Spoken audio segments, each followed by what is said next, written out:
We start tonight with the breakdown, and the battle over data centers is stretching from Prince William to Prince George's this afternoon. Good evening, I'm Michelle Marsh. I'm Scott Thuman.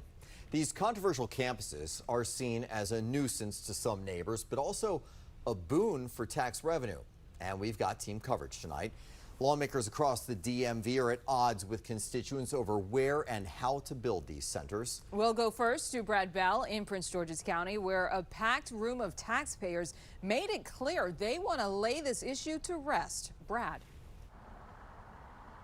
Yeah, that's exactly right. So look, last year word got out that a data center had been approved at the site of the old Landover Mall, just inside the Beltway. Well, the community got active. They said you can't allow it. The county executive issued an executive order saying that there would be no permits issued for those things. That expired, and the council felt like now they really needed to act.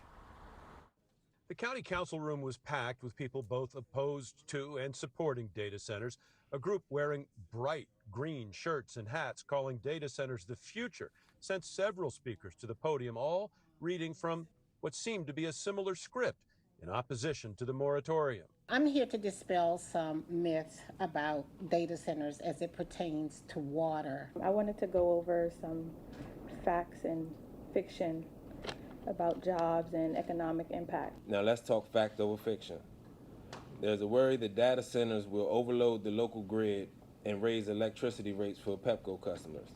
The fact is, evidence suggests the opposite. And several citizen activists spoke out in support of the moratorium, claiming data centers do too much harm. There's no way data centers aren't having an oversized impact on our energy supplies, the stability of our grid, and what our ratepayers are paying. The council itself was similarly divided, but in the end voted for a 2-year moratorium, which can be lifted if and when the county adopts a zoning plan which governs where data centers can be built. It's where the body is conflicted and the community is conflicted. They're varying opinions. And so what this says is let's create space to have time to continue those conversations. Yeah, and so that's the council chair. She made it very clear she is in favor of an outright ban, but other council members, they want to leave the door open. A couple of them pulled me aside and said, hey, make sure that you report that this moratorium can be lifted if they come up with a comprehensive zoning plan to determine where data centers could be put. Scott?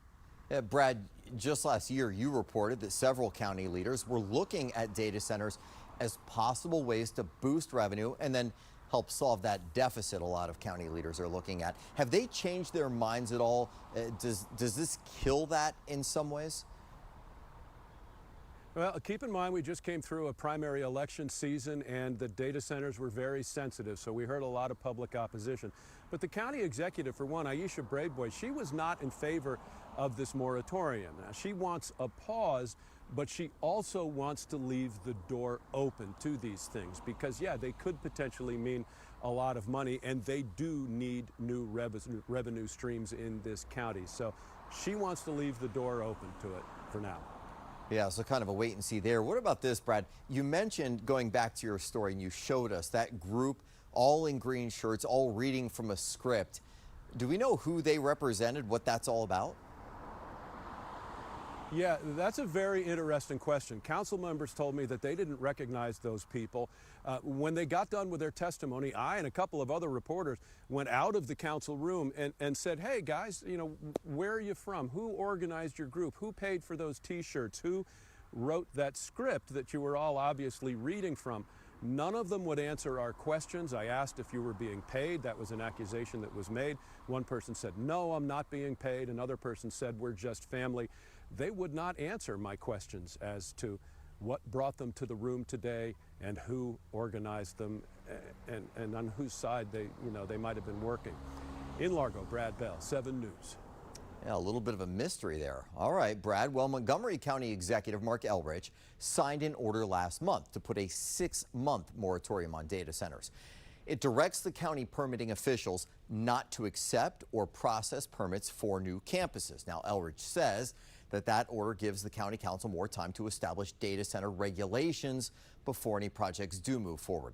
He says there are unique issues like energy consumption, water use, and the aesthetics of these buildings that current business development rules don't fully address. Meanwhile, Maryland lawmakers approved a law directing several agencies to conduct a statewide data center study. Now, it's focused on environmental, energy, and economic impacts, and that report must be sent to the governor by September 1st.